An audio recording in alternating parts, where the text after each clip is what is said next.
Egg keema ഉണ്ടാക്കുന്ന video ആണ് ചെയ്യുന്നത്. അതിനായിട്ട് ഒരു ചട്ടി ചൂടാക്കാൻ വെച്ച് അതിലേക്ക് ആവശ്യത്തിന് എണ്ണ ഒഴിച്ചു കൊടുക്കുക.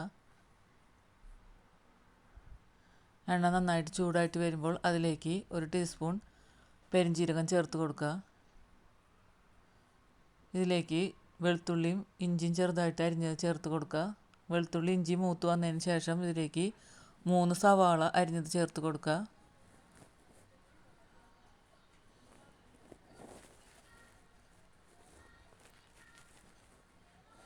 ഇതിലേക്ക് ഉപ്പ് ചേർത്ത് കൊടുക്കുക. സവാള പെട്ടെന്ന് വഴറ്റി വരാനായിട്ട് ഉപ്പ് ചേർത്ത് കൊടുക്കുന്നത് നല്ലതാണ്.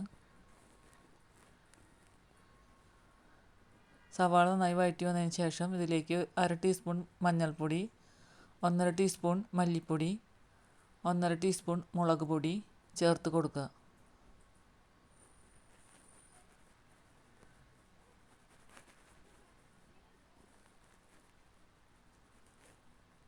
പൊടികളെല്ലാം ചേർത്തതിന് ശേഷം നന്നായിട്ട് ഇളക്കി കൊടുക്കുക. പൊടികളുടെ എല്ലാം പച്ചമണം മാറിയതിന് ശേഷം 2 തക്കാളി മിക്സിയുടെ ജാറിൽ നന്നായിട്ട് അരച്ചത് ഒഴിച്ചു കൊടുക്കുക. നന്നായിട്ട് ഇളക്കി കൊടുക്കുക.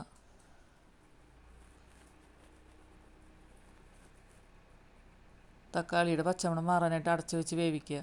4 മുട്ട പുഴുങ്ങിയതെടുത്തിട്ടുണ്ട്. അത് നന്നായിട്ട് ഗ്രേറ്റ് ചെയ്തെടുക്കുക.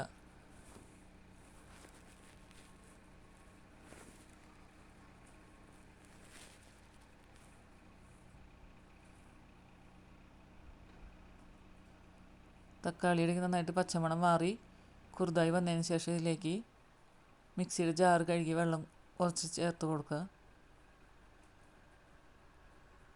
ആവശ്യത്തിന് ഉപ്പ് ചേർത്ത് കൊടുക്കുക. 1 ടീസ്പൂൺ ഗരം മസാല ചേർത്ത് കൊടുക്കുക. നന്നായിട്ട് ഇളക്കി കൊടുക്കുക.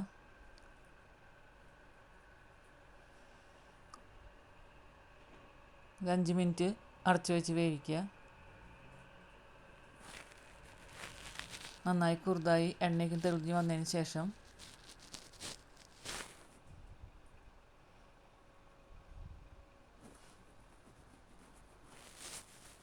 ഇതിലേക്ക് നമ്മൾ ഗ്രേറ്റ് ചെയ്ത് വെച്ചിരിക്കുന്ന മുട്ട ചേർത്ത് കൊടുക്കുക.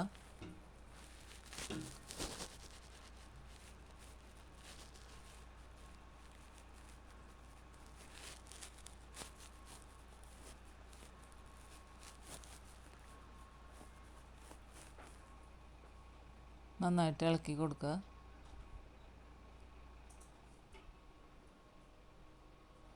ഇതിലേക്ക് അരിഞ്ഞു വെച്ചിരിക്കുന്ന മല്ലിയിലയും പുതിനയിലയും ചേർത്ത് കൊടുക്കുക. ഇളക്കി കൊടുക്കുക. അതിന് ശേഷം 2 മിനിറ്റ് അടച്ചു വയ്ക്കുക. അടച്ചു വെച്ച് വേവിക്കുക. 2 മിനിറ്റിന് ശേഷം തീ ഓഫാക്കുക. രുചികരമായ എഗ്ഗ് കീമ റെഡി. ഇത് ചപ്പാത്തി, പൂരി, പൊറോട്ട എല്ലാം കൂട്ടി കഴിക്കാൻ വളരെ നല്ല കറിയാണ്.